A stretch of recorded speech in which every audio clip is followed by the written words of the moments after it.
안녕하십니까, 알파스트리트 파트너스입니다. 2024년 7월 31일 수요일 마감 시장 보겠습니다. 코스피 지수가 1.19% 올라서 2770으로 마감을 했습니다.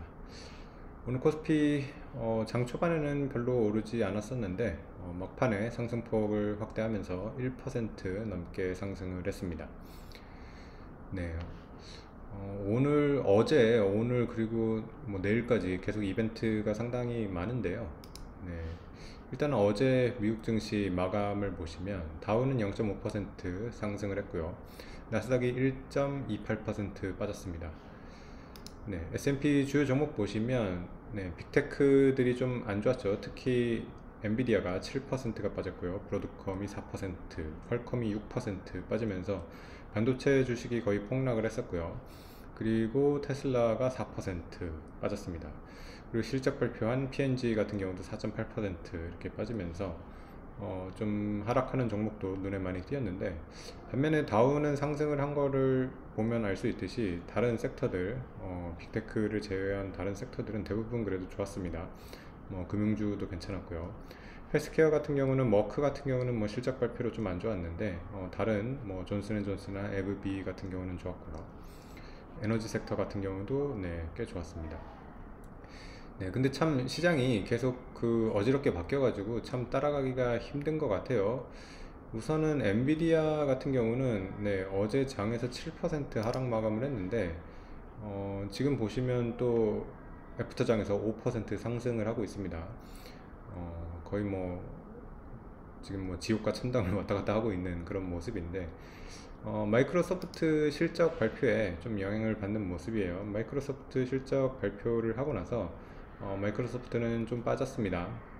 뭐 거의 한 2.5% 이렇게 빠지고 있는데, 일단 실적 자체는 뭐 그렇게 나쁘진 않았습니다. EPS도 약간 상회를 했고요.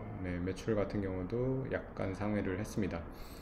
근데 확실히 마이크로소프트도 이제 AI 이 인프라 투자를 많이 하다 보니까 좀 이익률은 약간 떨어지는 그런 모습이에요. 예전에 보면 EPS가 거의 2.9대 나왔는데 EPS는 변함이 없죠. 매출 같은 경우는 계속 조금씩 늘고 있는데도 이익이 좀처럼 잘 늘어나지 않는 그런 모습을 봤을 때는 확실히 좀 AI 인프라 쪽 투자에 돈을 많이 쓰고 있다는 게 느껴집니다.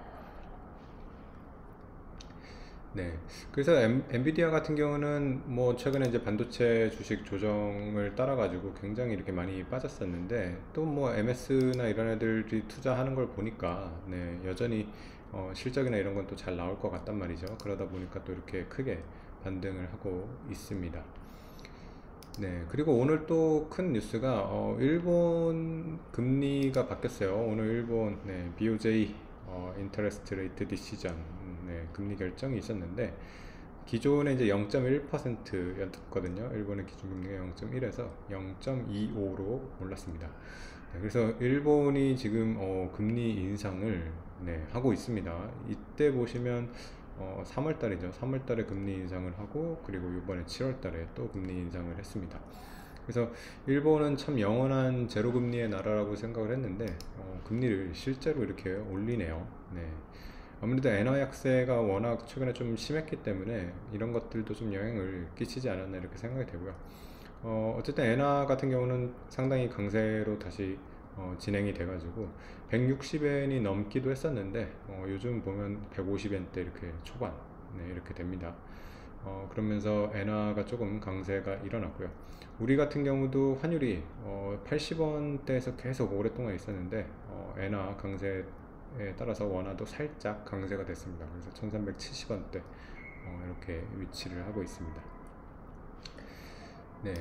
그래서 우리 시장 같은 경우는 뭐 일본 금리 인상, 그리고 엔화 강세, 그리고 원화도 강세가 되다 보니까 주식시장에서는 뭐 좋은 쪽으로 이렇게 받아들였던 것 같습니다. 특히 오늘 우리 증시가 올랐던 거는 삼성전자, 하이닉스 반도체 주식이 이렇게 크게 좀 반등을 했습니다.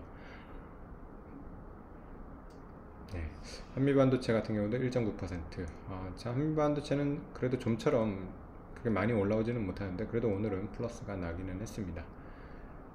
그래서 반도체 주식이 이렇게 크게 오르다 보니까 지수에 영향을 좀 많이 주었던 것 같고요.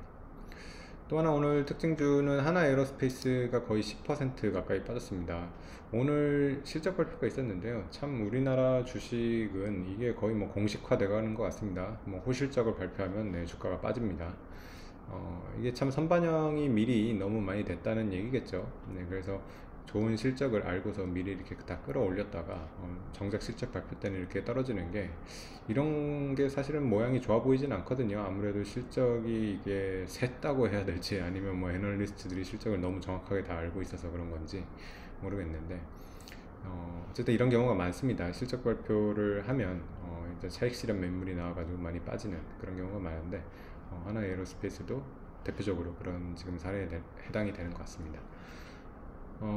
근데 뭐 실적 자체는 좋기 때문에 계속해서 이렇게 호실적 나오고 그리고 또 돈을 많이 버니까요. 좀 주주환원이나 이런 것도 좀 하면 좋겠습니다. 그런 것들이 나오면 좀 더 이렇게 안정적으로 올라갈 수 있는데 네, 하나가 워낙 좀 네, 악명이 높은 기업이라서 네, 어떨지는 모르겠습니다. 어쨌든 뭐 그래도 뭐 실적이 계속해서 좋아지는 이상은 주가가 그렇게 뭐 쉽게 꺾이지는 않을 것 같고요. 다음에 또 더 놀라운 실적을 보여주면 고점을 다시 뚫을 수도 있을 거라고 생각이 됩니다. 네, 그리고 오늘 밤에도 또 이벤트가 있어요. 오늘 밤 같은 경우는 이제 연준의 금리 결정이 있습니다. 네, 그래서 현재 5.5%인데, 물론 뭐 7월 달에 금리 인하를 할 것 같지는 않습니다. 만약에 금리 인하를 한다고 하면 상당히 서프라이즈한 그런 상황이 될 것 같고요. 아마 뭐 9월 달에, 이렇게 뭐 인하를 할 거라고 이렇게 예상이 되고 있는데, 아마 이번에 금리 인하에 대한 시그널을 좀 확실하게 주지 않을까 이렇게 좀 가이드라인을 주지 않을까 이렇게 생각이 듭니다. 네, 그래서 미국 증시가 참 너무 롤러코스터로 요새 요 며칠 왔다 갔다 해가지고 좀 정신이 없는데 나스닥 같은 경우도 1.2% 어제 이렇게 빠졌지만 지금 선물에서 보면 1.5% 이렇게 오르면서 하락분을 대부분 다 돌렸습니다. 네. 그리고 최근 고점에서 보면 다우는 뭐 2%도 빠져 있지 않고요. 나스닥 같은 경우는 사실은 거의 한 8% 정도 빠져 있어서 최근 조정은 거의 나스닥을 중심으로 한 조정이었는데 일단은 뭐 1.5% 이렇게 반등이 나오고 있다는 점. 네. 이게 좀 뭐 그래도 좋은 모습인 것 같아요. 나스닥 하락이 여기서 멈추는 거 아닌가 하는 그런 기대를 좀 갖게 합니다. 네, 그래서 오늘 밤에 뭐 미국 금리 결정 그리고 연준 FOMC에서 어떤 내용이 나오는지 또 잘 지켜봐야 될 것 같습니다. 네, 오늘 시간은 여기까지 하겠습니다. 감사합니다.